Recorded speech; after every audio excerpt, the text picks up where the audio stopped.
Hey everyone, Ash here with the Better Than Yesterday blog. If you've been following the blog for a while now, you're probably aware that we like to keep things simple here. Simple is the best way for beginners to learn, especially when it comes to reading financial statements. When it comes to business, one of my biggest concerns is when business owners don't know their numbers. Of course, I'm not expecting people to memorize their numbers every waking minute. But if you don't have the ability to easily access your financial statements and actually comprehend what the financial statements are telling you, then you do not know your numbers. So how about we start at the beginning? So what even are financial statements? Basically, financial statements are reports that show the financial activities and position of a business.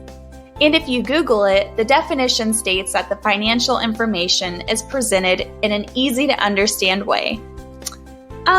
Just because accountants can easily understand it doesn't mean that everybody else can easily understand what the statements are saying.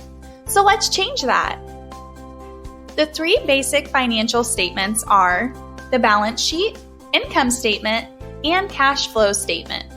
We are going to look at super simple statements because if you can understand the simple statements, then the complex statements will be much easier to learn later on. The balance sheet shows the book value of a company. This financial statement shows the assets, liabilities, and owner's equity. If any of you took an accounting class, you are aware that assets have to equal liabilities plus owner's equity. Okay, what does that mean? Assets are anything valuable that a company owns. Assets on a balance sheet are usually broken up into categories like current assets, fixed assets, property and equipment, or other assets. Current assets are usually cash, bank accounts, inventory, short-term investments, or anything that can be converted into cash within 1 year. Now, fixed assets, or property and equipment, are long-term investments, held on for longer than a year, and cannot be easily converted into cash. Some examples are land, buildings, and equipment. One thing to be aware of in this category is that there is accumulated depreciation that is subtracted from the asset's original value. So, for example, if you buy a $20,000 vehicle, as soon as you drive it off the lot, it is no longer worth $20,000. Therefore, you have to correctly report the vehicle's value on the balance sheet. If the vehicle's expected life is 5 years, then you would have a depreciation expense of $4,000 each year until you reach the original value of $20,000 in accumulated depreciation. So, after the first year of owning the vehicle, this is how your balance sheet would look.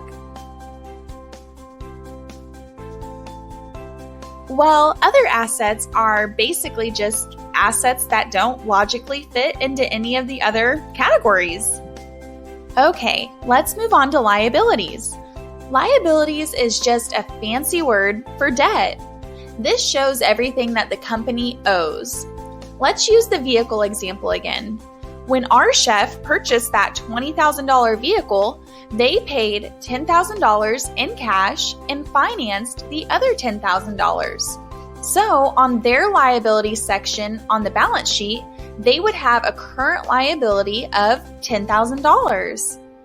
And just like assets, liabilities are broken up into short-term and long-term categories, usually referred to as current liabilities and non-current liabilities.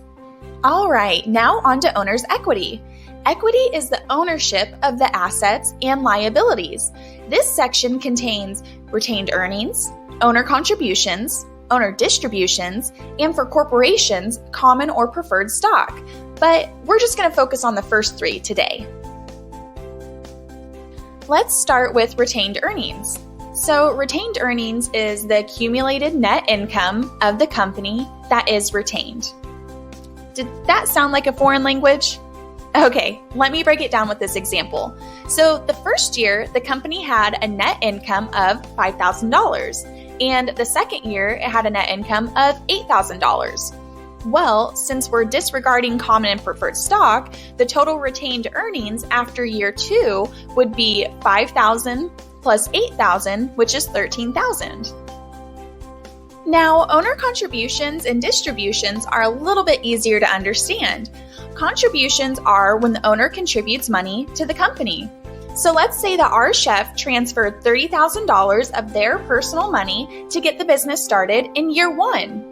And then in year 2, our chef decided to take out $7,000 of company money for personal use. So basically, contributions are when the owner puts money into the company, and distributions are when the owner takes money out of the company. All right, now let's see what the balance sheet looks like. In the asset section, you'll see that our current assets plus our property and equipment net is a total of $46,000. In the liability and equity section, you'll see that our $10,000 vehicle loan plus our equity that we just went over also equals $46,000. So our balance sheet is in balance because our assets equal our liabilities plus equity. Now let's look at the income statement, otherwise known as the profit and loss statement. The income statement is a summary of gross revenue minus the expenses within a given period.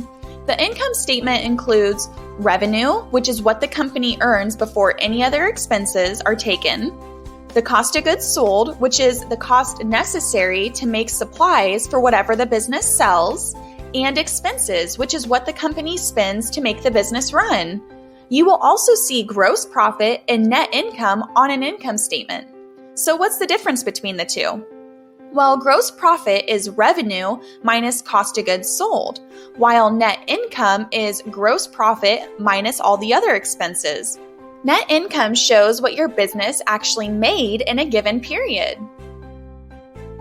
Last but not least, we have the cash flow statement. The cash flow statement provides details of what happened to the company's cash during a given period. The cash flow statement is broken down into 3 categories: operating activities, investing activities, and financing activities.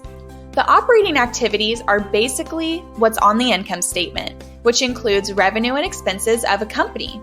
So it's pretty much the net income on the income statement. Investing activities show the purchasing or selling of assets. So it's pretty much the property and equipment section of the balance sheet. And financing activities show the debt and equity financing for the company.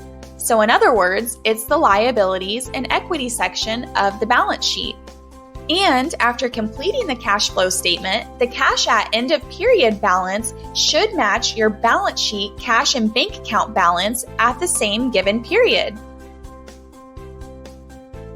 Wow, that was a lot of information. If you made it to the end without taking a break, I am so proud of you. Knowing how to comprehend financial statements is very essential to business owners. These statements are your lifeline when making business decisions.